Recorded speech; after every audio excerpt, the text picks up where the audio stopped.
আসসালামু আলাইকুম, আমি রিফাত। আবার এমসিকিউ প্র্যাকটিসের ছোট্ট একটি ভিডিও নিয়ে হাজির হলাম আইসিটি প্রথম অধ্যায়ের। তো 1 নম্বরে প্রশ্ন, টেলিপ্রেজেন্স এর প্রয়োগ ক্ষেত্র কোনটি? টেলিপ্রেজেন্স এর প্রয়োগ ক্ষেত্র কোনটি কোনটি হতে পারে? Biometrics, virtual reality, cryosurgery. Virtual reality.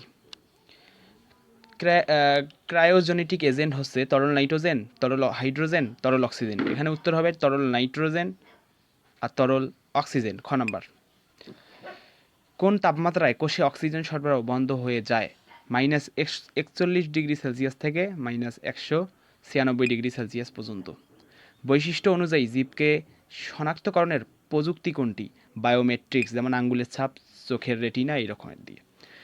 Nano পার্টিকেলের আকৃতি কত? 1 থেকে 100 nm। কৃত্রিম বুদ্ধিমত্তার ব্যবহৃত হয় কোন প্রোগ্রামিং ভাষায়? প্রোলগ। CERN কোথায় অবস্থিত? সুইজারল্যান্ডে। ডাক্তার রাশেদ দীর্ঘদিন গবেষণা করে এমন একটি যন্ত্র নির্মাণ করলেন যেটি ঝুঁকিপূর্ণ কাজে ব্যবহার করা যায়। ডাক্তার রাশেদ গবেষণাগারে প্রবেশের জন্য একটি বিশেষ ডিভাইসের দিকে তাকানোর পর দরজা খুলে যায়। গবেষণাগারে প্রবেশের প্রযুক্তিটি ব্যবহার হয়ে থাকে পাসপোর্ট, জন্ম নিবন্ধনে, ভোটার আইডি কার্ডে। এখানে হবে পাসপোর্ট এবং জন্ম নিবন্ধন। ভুল, পাসপোর্ট এবং ভোটার নিবন্ধনে উত্তর হবে।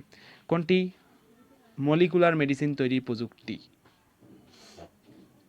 Robotics, bioinformatics.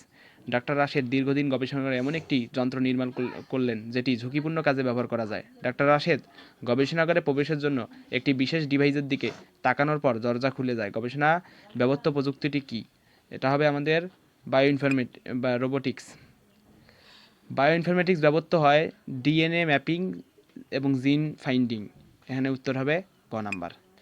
তাহলে এই ছিল আমাদের ছোট্ট একটি ভিডিও। যাদের ভালো লাগছে তারা চ্যানেলটি সাবস্ক্রাইব এবং ভিডিওতে একটি লাইক